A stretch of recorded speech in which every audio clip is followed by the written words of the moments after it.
I'm John McQuay with 8541 Tactical, and today we are going to talk about the Guardian Long Range match that was held at Marksmanship Training Center on October 8th. Now, we've shot several Guardian Long Range matches, both myself and my wife Sarah. Unfortunately, this one Sarah couldn't go to, but Gary Larson from Guardian was nice enough to invite me to come out and shoot the match and give you guys a kind of an inside view on what the Guardian matches look like.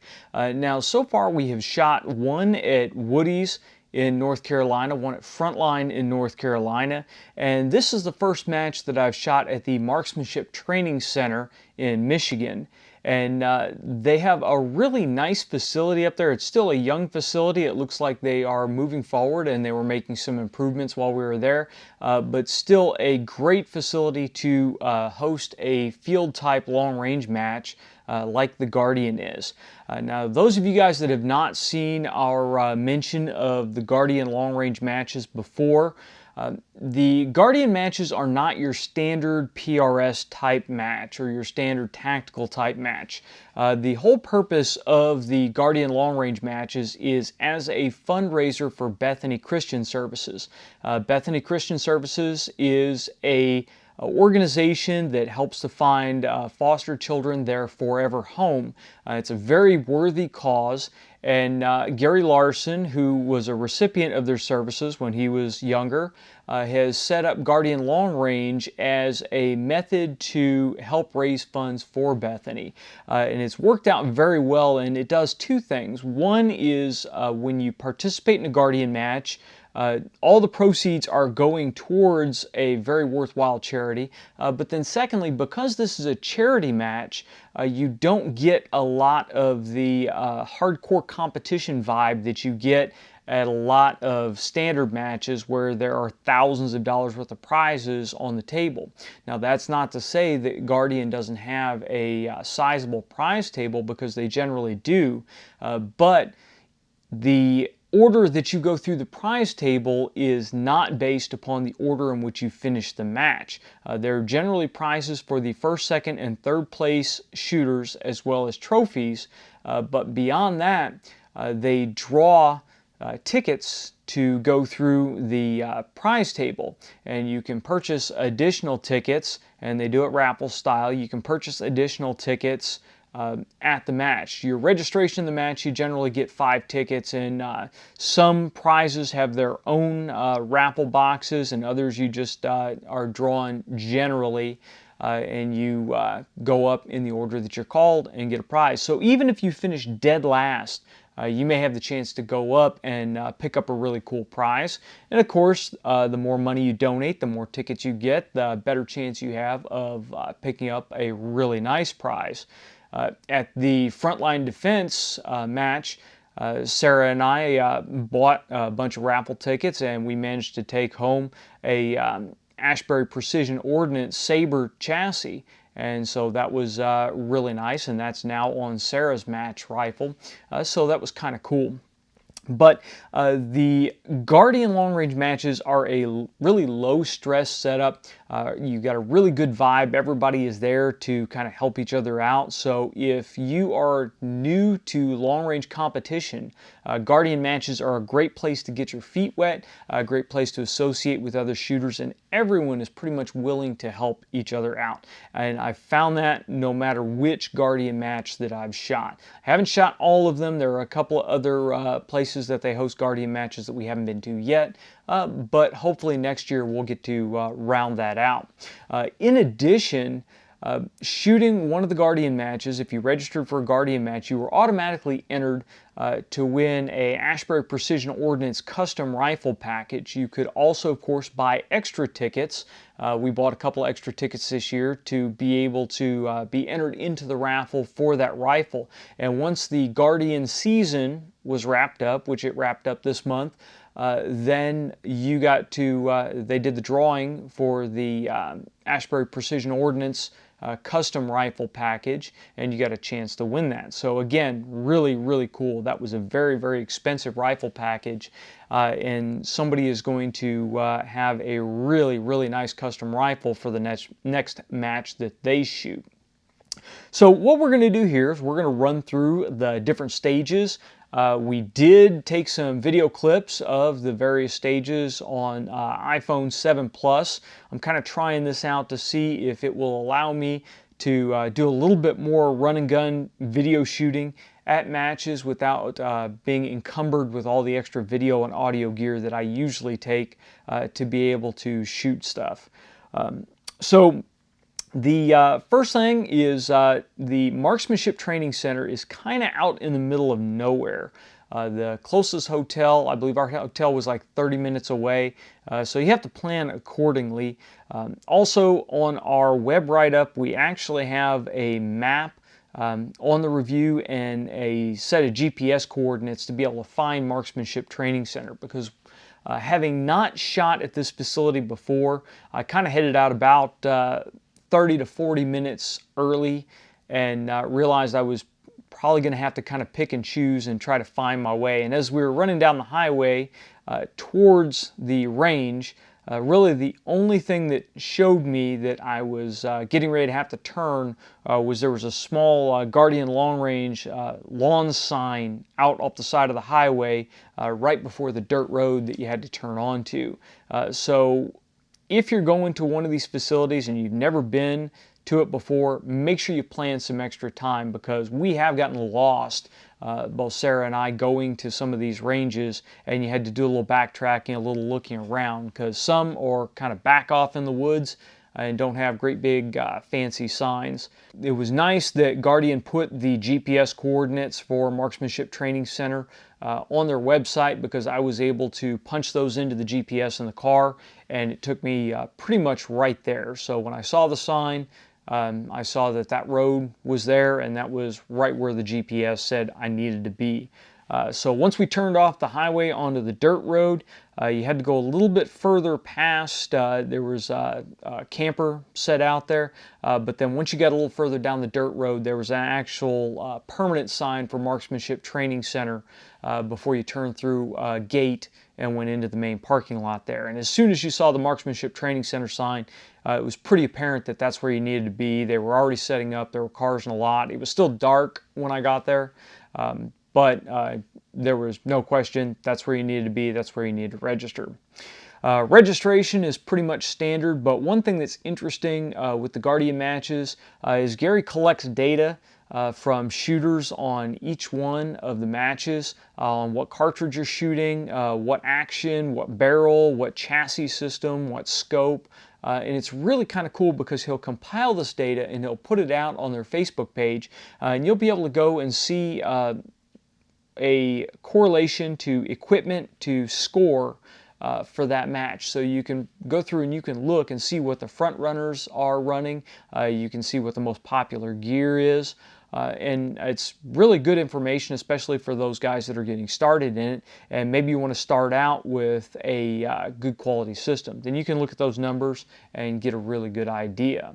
Now, once we were registered, it was just a matter of standing around waiting for the range brief. After the range brief, the first stage was a cold bore stage, and pretty much the only way to fairly do a cold bore stage is everyone has to shoot the cold bore stage first. You can't really break the squads up and send them to different stations if you have a cold bore stage. So in this instance, everyone went over to the 100-yard cold bore stage, and this was sponsored by B&T Industries. We see these a lot at different PRS matches, and it's really kind of cool of B&T to do this, but they provide playing cards. They're Ace of Spade playing cards that have a large ace on them, and then inside that ace there is a reticle with a set of crosshairs. And the goal is to get your bullet as close to the center of the crosshairs as possible. And whoever gets closest to the crosshairs wins a gift certificate to B&T Industries. And it's a very sizable amount off a bipod or rear pod or any product that B&T Industries has. In fact, usually the certificate is large enough that you almost get a bipod for free. So I love to see that, mainly because the cold bore stage is incredibly challenging. This is where I first kind of saw that this was not going to be one of my on matches, because the rifle in front of me is what I shot for this match, and this is the Accuracy International AE Mark II with a Krieger 243 barrel on it, Vortex Razor Gen 1. And overall, it is a very, very stable system, very reliable and very consistent system. I shot this up at the Sniper's Hide Cup, and my cold bore on this rifle traditionally is absolutely dead on. I was able to make 1,000-yard and 900-yard first round hits on the first stage, so my cold bore up at Sniper's Hide Cup. So I didn't think I was going to have any problems at all shooting a 100-yard card with no wind or anything. Well, I haven't actually shot this thing or touched this rifle since I came back from the Sniper's Hide Cup, so it sat in the safe for more than a month, and I was actually using the same ammunition from the Sniper's Hide Cup. And this rifle can go from here in southern Indiana to the mountains of Washington and not have any 100-yard zero deviation. So I was interested to see, when I put my first round down range, that I was 4/10 of a mil low and 1/10 of a mil right. I thought, okay, well, there's the possibility that I just really shanked that shot bad. It didn't feel bad. Crosshairs were dead on target. I actually had a chance to dry fire several times before I put my round down range. But, you know, things happen. So I went ahead and got off the gun, and immediately after you fired your cold bore shot, we went into the first stage, which was weak and strong. And the weak and strong stage is fairly straightforward. Again, at 100 yards, we had 10 colored dots just next to your card. So you shot your cold bore card and then set up for this. You took a magazine of 10 rounds, inserted it into the rifle, and you took a kneeling position behind the rifle. On the start signal, you dropped down behind the rifle, you shouldered it, and fired 5 shots strong side and then 5 shots weak side. Now, nothing in the rules or nothing in the stage brief required that you actually switch hands.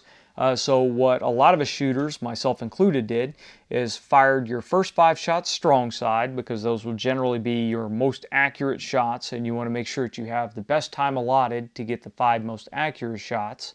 Then you switched over to the support side, and I just put the buttstock in my left-hand side, used my left cheek and left eye, and still used my right hand to operate the trigger and the bolt, and my left hand to support the buttstock. And this is very fast because I'm still used to pulling the trigger and operating the bolt with the right hand versus having to swap my support hand up and operate that bolt. And I was able to fire the first shot really stable, really felt good. And again, I broke the shot low and right.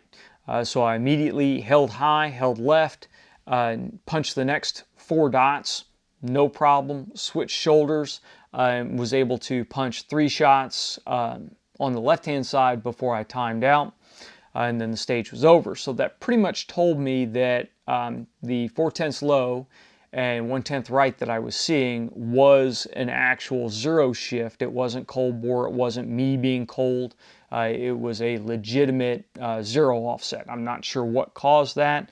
I'm not sure if the rifle took a hit at some point that caused it to change zero. It's a very minimal shift, but it's enough of a shift that I blew the cold bore stage and lost some points on the weak and strong.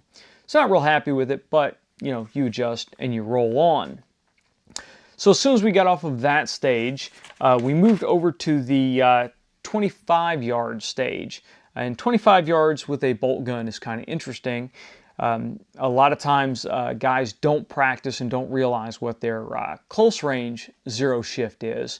And if you zero your rifle at 100 yards, and this is one of the reasons I always like to zero at 100 yards, everything that you do outside of 100 yards is going to be a holdover. If you're holding beyond 100 yards, if you're shooting 200, 300, 400, you're going to hold over or dial up. If you're shooting inside, 50, 25, etc., you're going to hold over or dial up. It's just the way the ballistics work, because the barrel is below the optic, and up until you get to your zero range, the bullet is traveling below the line of sight. then once you get to your zero range, the bullet is dropping away from your line of sight. So I really like the 100-yard zero because of that. But as I would see when we went up to the stage, no zero adjustment was really necessary because we would be shooting 25 yards onto an IPSC cardboard target. And the cardboard IPSC target has a very large A-zone in the middle. And the scores were 2 points for an A-zone hit, either in the A-zone box in the chest or the A-zone box in the head, which is a strip about the size of your eyes. Anywhere outside of the A box was a 1 point hit, and anywhere off the silhouette obviously was a 0. And the way that set up is there were 3 silhouettes for each lane. They ran several lanes at the same time. You came up with a magazine of 3 rounds loaded into the gun, and you had another magazine with 3 rounds in a pocket in a mag carrier standing by. On the start signal, you'd take any position you wished. You would fire 1 shot on each of the 3 silhouettes. You would speed reload and then fire 1 shot again on each of the silhouettes. Well, I had originally, when I saw the briefing on this, decided, okay, well, I'm going to drop down to a kneeling position because that's the most stable. After I sat and watched it and I hoisted my rifle up and looked at the wobble area I had from a offhand position, not even really slung up, just offhand, I decided, okay, there's no reason to drop to a kneeling position. I dialed the scope back to 5 power, shot both eyes open, and I was able to get through it no problem. The only hiccup I had was I fired the first 3 shots, so 1 shot on each silhouette. I went to reload, and I was actually reloading the magazine out of my pocket because I had a bunch of outer layers on, so I wasn't able to access my mag pouch on my belt. When I pulled the magazine out of the pocket, I think I bumped the first cartridge out a little bit because when I went to feed it, the bolt slammed into the cartridge and wouldn't feed it forward. I had to pull the bolt back and I had to slide the cartridge back into the magazine, and then I was able to get it to feed with no issue. So that crunched my time down, and I almost cranked that first shot out of the magazine low. It was just in, but that tells you when you have a problem, slow down. Make sure you get a good sight picture before you press off your shot. But I came off that stage, cleaned all my points, and I think most guys didn't have a whole lot of problem with that stage. But it was kind of neat because it's close up, it's fast, works on your gun handling skills instead of a regular nice slow prone stage. And there really were not a lot of slow prone stages at this match. So that was close contact. Then we moved over to the lift, and these, we pretty much just went down the row of stages. At this point, the squads had broken up, and if your squad rolled up to a stage that another squad was already waiting for, then you just bump over and go to the next stage. We tried to stay together as a squad, but you rolled through the different stages and you carried your own scorecard. So you would hand it to the RO and they mark it down on your own scorecard, and you would take that with you. So it was kind of nice because you didn't have to shoot in any certain order. There wasn't even a necessity to stay in your squad, but we kind of did that because you kind of like to get to know the people in your squad and stick with them. But we moved over to the lift stage, and the lift is a scissor lift. And they actually had this set up kind of interesting. The targets for the lift were 217 yards away. And the way the lift was set up is you hand a rifle to an RO, you climbed into the lift, they handed the rifle back to you. You went ahead and loaded and made ready. You had 5 shots. So load and make ready with a 5-round magazine, and there were 2 targets downrange. One was an 11-yard gong and one was a 10-yard gong. There originally were going to be a different point value for the 2, but when they went through and practiced it, they found some problems with it, so they went ahead and made it same point value for either the 10 or the 11-inch gong, and they were set at the exact same range.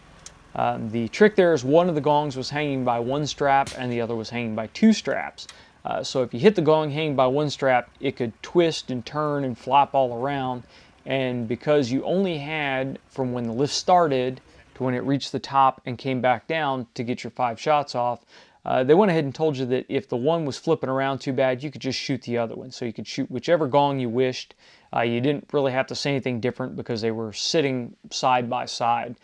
So the RO could definitely see which gong you were going for. It was an interesting stage because the lift really had some different characteristics to it. You found that when the lift was moving up, it was moving fairly slow and it was somewhat stable. When it hit the top, though, since it wasn't under motor tension anymore, it kind of moved around quite a bit, kind of twisted a little. And then when it came back down, it seemed to come down a little bit faster than when it went up. So I got on the stage, got ready to go. They went ahead and started the lift, and you couldn't really see the targets until the lift rose probably about half a foot. The targets were just obscured by a berm. You could see features around the targets that gave you an idea where they were going to be at, but you couldn't actually engage the targets until the lift rose a little bit. So it came up, I saw it, got my first shot on, rang the gong, ran the bolt. Next shot, I just missed the gong a little bit. Chambered my next round and went to fire it. Now at this point I'm thinking I'm getting close to the top, and I didn't want to hit the top while I was breaking the shot. So then I started to feel rushed. Got off the next one, I believe I hit that one, chambered the round, hit the top, started coming back down, and I got my last shot off, I believe, as it started back down. So I could have used my time a little bit better. I really should have had the discipline to tell myself, okay, I'm only going to fire 3 shots on the way up, and then I'm going to wait after we hit the top and come back down. I'll fire the other 2 shots on the way back down, and I probably could have got some better hits. But really, it's the first time I shot off a scissor lift like that, so it was kind of interesting. It's just something to put in the back of your mind and put away. But the targets were pretty meaty. The range was pretty close, so you really didn't have to worry about wind. What I did find kind of interesting is a lot of guys were trying to factor in the angle cosine into the shooting problem. For a 10-inch target at 217 yards, there's absolutely no reason to worry about angle at all. The target is so large and you are so close to the target that you have very little change, even if you factored in the angle at the top. Plus, with the lift, your angle is changing as you go up and as you go down, so your cosine would change anyway. It would only change by a little bit, but it would still change. So really, don't worry about factoring the angle on something that is that low elevation and that your target is that close a range. If it was a MOA or smaller target and it was 500 or 600 yards and you were really up there, that's when you start factoring in that angle cosine, because otherwise whatever your ground range to the target is not going to be what you want to use for your ballistic range. So on this stage, you could totally throw angle cosine out and not worry about it at all. The next stage that we went to after that was over on the elevated berm. This is their 1,000-yard unknown distance berm, and we actually went a little bit out of order from what I have stuck here. So when we got up on the berm, the first stage was starting to get backed up, so we went over to the tree stand hunter stage. And the range to the targets on the tree stand hunter stage were 389 and 588 yards. So on the tree stand hunter, what this basically was kind of a rickety tree stand hooked to a wooden barricade. And you had 4 shots, 2 shots on each target. So on the command, you would load a magazine of 4 rounds, and when you were told to begin, you climbed onto the tree stand, You were able to make use of a tripod that they had there, but all the legs to the tripod, or not all the legs, but any support legs on the tripod had to be on the tree stand. You couldn't have the legs of the tripod on the ground. You didn't have to have all of them there, because what I actually ended up doing was climbing into the tree stand, and I put the two rear legs of the tripod on the stand, put my rifle on the cradle, and the front leg was just hanging out into space, and that was allowable. So I got on, used the tripod as support, got locked in, and actually managed to clean this stage. So I got 2 hits on the close target, 2 hits on the far target, and the way they did the scoring on this is you got 3 points for a first round hit and 1 point for a second round hit. So if you got both your hits on one target, you would get 4 points for that target, and the same thing for the next target. So you could get 8 points total for that stage. So it was kind of interesting, because it was just a matter of getting on the stand quickly, getting things set in, and calming down. I initially thought about going back to the car and grabbing the Really Right Stuff tripod and vise that I had in there. But they did not allow you to pre-stage. They didn't allow you to get a sight picture on the stage. So I decided that grabbing the tripod that they had already set up was probably a better idea than trying to get the height set on my own tripod before I went up there. So I went ahead and rolled with that, and the play worked out just fine. Now, on their unknown distance range, there was a good deal of wind. We had pretty much a full value right to left wind, and it was anywhere from 5 to 10 miles an hour. So you definitely had to take that into account. And throughout pretty much the entire match out there, I chose to hold for wind, because the wind did rise and fall quite a bit.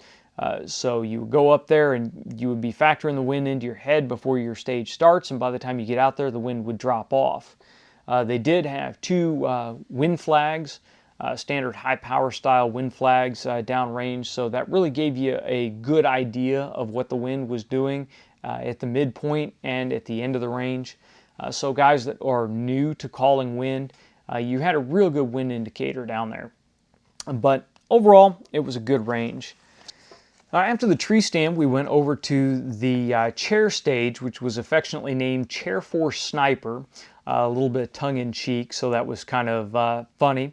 And this was an interesting stage. You guys may have heard me talk about chair drills before on your range. If you don't have barricades, you don't have a lot of stuff that you can drag out to your rifle range at home, generally you'll have folding chairs or some kind of chair there.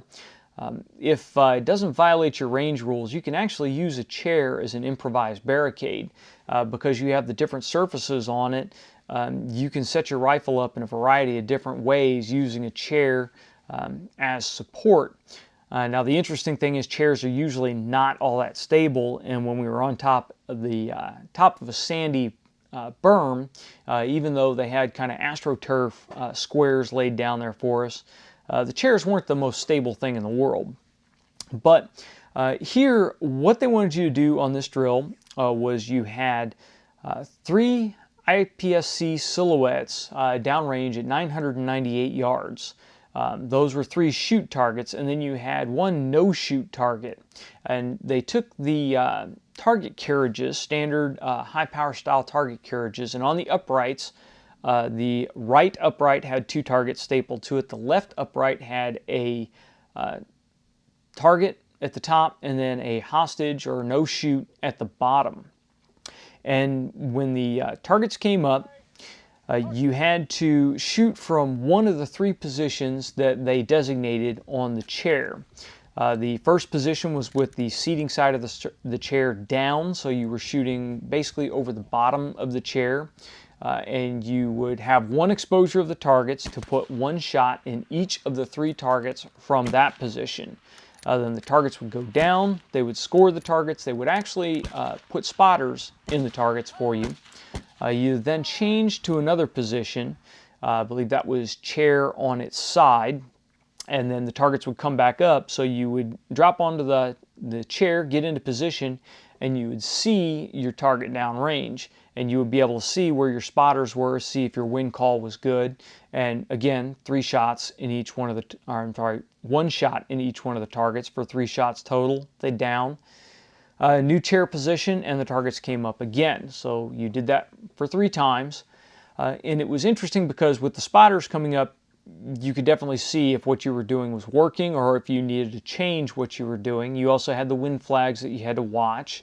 And then you had the instability caused by the different positions. So it was a fairly challenging stage, but it was definitely a fun stage. You were given 1 minute of prep time to start out with, so you could try out the different chair positions quickly and decide what kind of variation you wanted to do on that. You could, for instance, in the upside down position, there was a crossbar underneath the seat, so if you wanted to, you could deploy your bipod and put your bipod on that crossbar. I chose to just go prone behind it and lay the rifle across the bottom of the chair and shoot that way. And you could kind of see which the most stable position of the chair was, because on the side you could rotate the chair different with the legs pointing in different directions. With the chair upright, I think pretty much everybody just shot off the bottom seating surface of the chair. So again, really interesting. I managed to get 4 hits on the various different exposures on my targets, so 4 out of 9. Unfortunately for me, one of my misses actually struck the no-shoot target, and if you hit the no-shoot target, it was a 3-point penalty. So I walked away from that getting 4 hits, but only getting 1 point. So you got to be careful with those no-shoot targets. And I have no idea at what point in it I hit the no-shoot, because once the first exposure came up and I saw my hits and I knew I was on the targets, I didn't so much worry about it after that. But it was a lot of fun. Now, if you hit in the A box of the targets, you got 2 points. If you hit in anywhere outside of the A box, you got 1.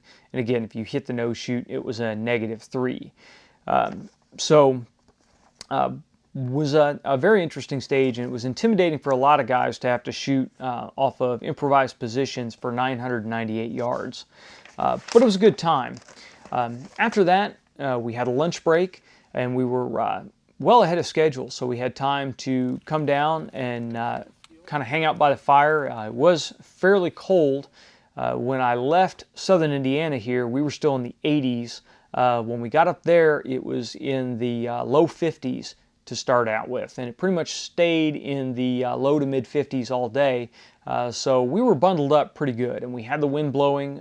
So it was a chilly day on the range. Not horrible by any measure, especially this being in central Michigan, but it was chillier than what I have been acclimated to right now back home.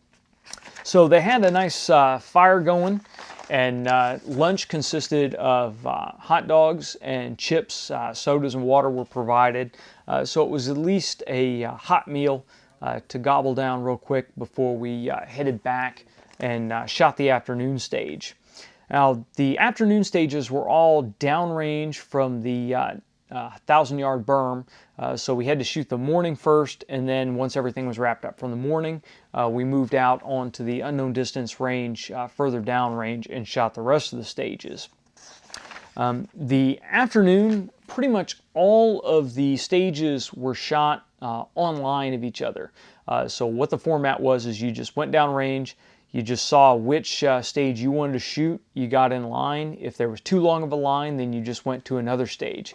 And we just rotated through the stages, and I really, really like this format when matches are able to do this because it allows you to kind of go around, you kind of get to see things, you get to pal around with people that are in different squads. For me, when I'm shooting photos and shooting video, it makes it really nice. Because if I didn't get an angle or didn't get a shot that I wanted to get on one of the other stages, after I was done shooting one thing or after I was done shooting all of them, I could drop my gear and then go back and get video and photos again. So that worked out really well. It also seems to just make things flow quicker. If your shooters are motivated to get things done, then you can get everybody through, it seems, in a whole lot less time than it takes when you're forcing squads to stay at one station until the whole squad rotates.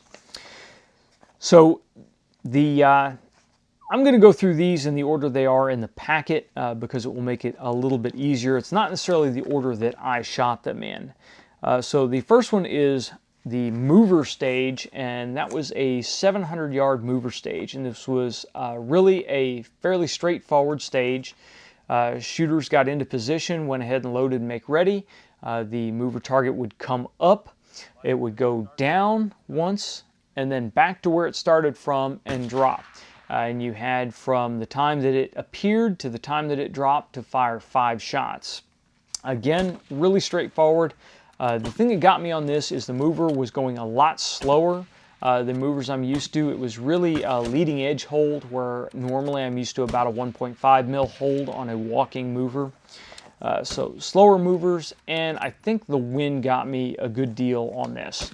Now when you're shooting movers, what most guys will do is they'll make a wind call and they'll dial their wind call in. Because if you're shooting a mover both left to right, then your lead, if you're trying to hold for the mover plus holding for the wind, will change depending on which direction the mover is going. If it's going into the wind, you're going to hold one set of holds. If it's going out away from the wind, you're going to hold a different set. So it gets confusing. It's confusing to me just sitting here trying to think of how to describe it to you. So it's better if you have a wind to just dial your wind into the scope, and then you have the same lead left to right. So on this one, again, target exposed. You went, it actually started for me on the right-hand side of the berm. It went right to left, then switched back and dropped. I chose on this, I've been switching over. I used to track moving targets, and I've just found over time for matches, I've become more accurate if I trap the target or ambush the target. And what that means is you will jump ahead of the target, you'll set your crosshairs on a static position, stop the movement of the rifle, and then as the target runs into its lead, then you'll fire the shot, and the bullet will go down range, and the idea is that the target will then move into the path of the bullet. So that is trapping or ambushing. Tracking the target is you try to hold that lead as the target is moving by swinging the rifle as you're breaking the shot. If you have a very smooth surface and a very good bipod, then you can track and you can generally get an accurate shot off. If you're working on rough surfaces, or in this case, again, we had AstroTurf squares that don't really slide real well, then trapping or ambushing is a much better way to go about it, because you don't have to worry about the drag of your rear bag across the surface, and you don't have to worry about your bipod catching or popping or doing anything weird. But on this one, I actually ended up zeroing the stage out. Like I said, I think the wind got me. The wind was coming and going throughout the stage, so I just don't think I had my wind call on. My lead was good. The leading edge lead was fine. Everybody else that I talked to also used a leading edge lead, so that wasn't an issue. So again, movers, fairly straightforward. Usually I do well on moving target stages because our local matches, we almost always have moving target stages. We have an actual pits that allows us to do moving targets. And I failed to mention it, but on this, the mover was a IPSC silhouette stapled to a stick, and they just ran the stick up above the berm, ran it down and back. So the people that were actually walking the targets are down behind a berm, and the target is just exposed above the berm. It's much similar to what we have here, or much the same as what we have here. Unfortunately, I haven't been shooting our local matches very much this year, so I haven't been practicing my movers, and that may have had something to do with it. If you get a chance to practice movers, you definitely want to do that. Points value on the mover was 2 points for a body A-zone hit. 3 points for a head A-zone hit, and then 1 point for any other hit inside the cardboard silhouette. After that, we had Into the Hide, and this was a very, very interesting stage. Kind of a diabolical stage, if you ask me. Apparently, they have run this before with barbed wire, and there was some nastiness with the barbed wire tearing up clothing and tearing up gear. So this year they decided to run it, or on this match they decided to run it with just regular wire, not barbed wire. But what they did is they strung wire about 2.5, 3 foot off the deck and crisscrossed it along a path and then electrified it with a generator. So if you touch the wire, you would get zapped, so kind of like an electric fence. You had to crawl under this wire into a sandbag bunker wall kind of setup with a port in it. You then had to cant your rifle over 90 degrees, so bolt up, and you had to engage a target that was 343 yards away. And it was actually a 5-gong know your limits rack at that distance. And the points value on the targets were, the biggest circle was 1 point, the next was 2 points, on and on to the smallest was 5 points. So a lot of guys don't have their zero for when the rifle is over on the side. And I haven't done that with this barrel on this rifle, so I didn't have a true zero 90-degree bolt up. So I was guessing and I dropped my shots low. But ideally what you do for the stage is you would dial your 100-yard bolt up zero into your scope, if you can do so. And then you would just hold on your horizontal stadia line what your elevation would normally be for that distance. So it's kind of a trick to do it. You definitely need to practice it, because height over bore factors into things on this, and it's just really an odd thing. Plus, your buttstock is totally different in your shoulder. You have to make sure you don't get too close to the ocular and get punched in the eye. So there are a variety of things in it. Plus, you throw that electrified barbed wire into it, and you really start to get your heart rate up and get your stress level up. The added benefit to this is they gave you a bonus point if you could get in, get your shots off, and then get back out. And you had 3 shots. Get in, get your shots off, and get back out before the time limit. So for me, I didn't have any problem getting in. I didn't get shocked, dropped down. I was low for the all 3 shots. I could actually see them impact in the ground, but try as I might, when I tried to correct, I was still dropping shots low. But fired my 3 shots, cleared the gun, and I was able to unass the hide and get back out inside the time limit. So I actually got my 1 bonus point on that. But it was a really interesting, really fun stage. Had I taken the time to get my 90-degree cant zero on this rifle, it shouldn't have been a technically difficult stage to shoot. The position was very solid when I got in there. It just was not, I didn't have the correct data to get in there. A lot of guys did get zapped by it because at this point we were getting a little bit of drizzle. I had layered up. I had my nice Gore-Tex jacket on, so I'm very thankful that they went to regular wire instead of barbed wire, because punching a hole through an expensive Gore-Tex jacket with barbed wire is not exactly a great way to end a stage. Now the next stage was the around, over, and under the vehicle. And this was a great deal of fun, because it's really, when you break it down, you take the vehicle out of the equation, it's just basically barricade shooting. What you had is a Humvee parked at an angle, and you started the stage with 4 rounds in a magazine in the rifle. You had another 4 rounds in a magazine in a carrier or in your pocket or what have you. There was a mandatory reload.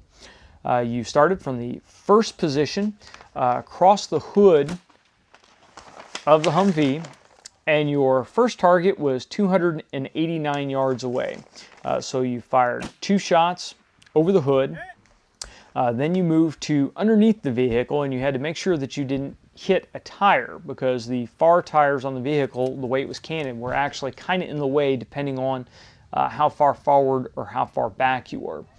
So you got down, made sure you were clear, fired underneath the vehicle at a target that was 435 yards away. And these steel targets are a upper torso target, so head and upper torso. And they're about life-size targets. You then came out from underneath the vehicle. The final firing position was over the top of the back of the Humvee, and they had kind of a sandbag pile set up by the rear tire. So you're elevated a little bit, but me standing at 6 foot tall with my bipod at a fairly low height, I was still on my tippy toes to try to engage the last target, which was 657 yards over the back of the vehicle. And the big thing on this was you needed to make sure your reload was smooth. You needed to make sure it was sure. I saw a couple of guys drop their magazines as they're trying to reload, and then you had to come off the gun. You had to go dig around and find your magazine and get back up there. So you need to get up there, get in position, slow down, make your reload before you get into your final position, because it doesn't make a lot of sense to get into position and then have to break position to recover your magazine and reload and then get into position. You really did want to make sure until you were pretty close to your final position before you went ahead and reloaded, just out of safety concerns. You don't want to have magazine rounds in the gun, bump that bolt handle, dislodge a round, do something while you're trying to get up and get the rifle into final position. For the shorter guys, you definitely wanted to go with no bipod or folded bipod to get low enough to shoot over the back of the Humvee. But it really was not a difficult stage. I got several hits on it. I failed to mark down on this exactly how many. I can't remember if I had 3 or 4 hits. The wind really was not bad at this point, and I think mainly because we were shooting fairly close to the ground, and the targets were meaty enough that the first couple of targets you really didn't have to worry about the wind. It was just that last one that you had to be concerned with. I did time out before I got my final round off. So you really wanted to make sure you managed your time efficiently. Get down into position, get in position really quickly, get stable, get your shots off, and as soon as you broke that last shot, move. You don't want to spend a lot of time sitting there looking at the target trying to spot your impact on the last shot. You want to get out, get into the next position, and go. Again, 3 points for a first round hit, 1 point for a second round hit. So if you hit both rounds on a single target, it was 4 points total. So you had a total possible of 12 points on that stage. Then the second to last stage was contact rear. And this was shot from inside a van. And I really screwed the pooch on this stage. I am not a stranger to shooting inside a vehicle. I've instructed how to build vehicle hides. I've coached people on shooting from inside vehicles before, and as a law enforcement officer, that's kind of a skill set that I need to have. Unfortunately, my brain took leave of me on this stage. The way this stage started out, you had 6 rounds in a magazine. You went ahead and loaded the magazine into your rifle, and then you set the rifle in the full-size van leaning against the bench seat behind the driver's seat. You started from seated position inside the van in the driver's seat. On the start command, you would get out of the driver's seat, remaining inside the vehicle, retrieve your rifle from its place behind you. You would then take a firing position between the first and the second row seats in the van and shoot out a firing port that was made of plywood in the back of the van. Now, the plywood had a nice sign indicating the penalty for striking the plywood aperture over it. So I knew that going into it. I got my firing position set up. I was real nice and solid, real stable. The van was parked on a relatively flat surface. The targets were relatively flat out the back, so I didn't think about any angle or any inclination. When I set the rifle on the seat, what I didn't take into account is the fact that this is a fairly old van, and these seats are fairly worn down. And apparently, the heavy barrel and fore end on the AE Mark II sank down a little bit more than calculated in that seat back. And when I fired my first shot at the first target, which was 289 yards away, I was solid. I watched the splash of the bullet, and the bullet impacted in the ground right near the base of the target. So I thought, okay, that's kind of odd. I'm pretty sure I was on, and again, these are torso targets. They're fairly meaty targets. So I chambered the next round, and I glanced up at my turret. Turret was dialed in where it needed to be, fired the next round. And the next round, again, impacted low in the ground near the base of the target. Okay, well, the next target was 435 yards away, so I went ahead and I dialed my turret all the way back down until I hit my hard stop, then came up and got my dope dialed in, thinking, okay, was I a rev off? Was something wrong? Did my turret slip? I don't know. So I came back up, got my dope dialed in, fired another shot on the 435-yard target, and I was low again. No idea why. Started trying to figure it out, started trying to look at things. The rounds are impacting downrange. I saw that. So I knew they weren't going through the plywood, because if a 6mm 107 grain Match King goes through plywood at almost 3,000 foot per second, it's not coming out in one piece on the opposite side, and it's more than likely not going to get anywhere near the target several hundred yards downrange. So that kind of baffled me. I ended up timing out, got no hits on it, and as I grabbed my gear and started to climb out, I looked forward and I noticed powder burn across the rearmost seat. And when I looked at the powder burn, I noticed the number of bullet holes going through the top of the seat. And it wasn't just me, there were quite a few bullet holes through the top of that seat. And then it dawned on me, my bullets were just passing through the fabric or just striping the fabric on the top of the seat before they went down range, and that was slowing them down just enough that they were dropping. And they were dropping fairly consistently, so it's really interesting. I almost wonder if I had just trusted the gun, made an offset and fired again, or just held high and fired again, if I'd actually got any hits. Thankfully, I didn't hit the plywood aperture because that apparently would have cost me some beer. And on the flip side of that, though, had I hit the plywood aperture, I would have instantly known exactly what I did, fixed the problem, and drove on. The guys that were successful on it usually ran a bag underneath the front of the rifle to elevate it just a little bit more to get you over that back seat. I felt pretty stupid coming off that. It was pretty embarrassing because, again, I should know how to shoot out of a vehicle. I've done it many, many times before. But when I teach this stuff and when I'm showing guys how to shoot out of urban hides for the first time, we will generally remove the bolt and actually sight down the bore to show you, okay, your bore is clear before you go live and shoot. What I should have done is, when I initially started thinking there was something wrong, I should have broke position and I should have sighted down the side of the receiver and down the side of the barrel. And that should have given me an indication that I was low. So just some ideas on that. And the ranges on those targets, I mentioned the first one was 289, the second one was 435, and the last one was 657 yards. Again, a fun stage. I will give you a word of caution when you're shooting inside vehicles like that. This one had all its windows intact, and what that tends to do is reflect the pressure of a high-power rifle shot back at you. So my recommendation is, when you're shooting in a vehicle like that, make sure you put earplugs in and then you put earmuffs on over top of the earplugs.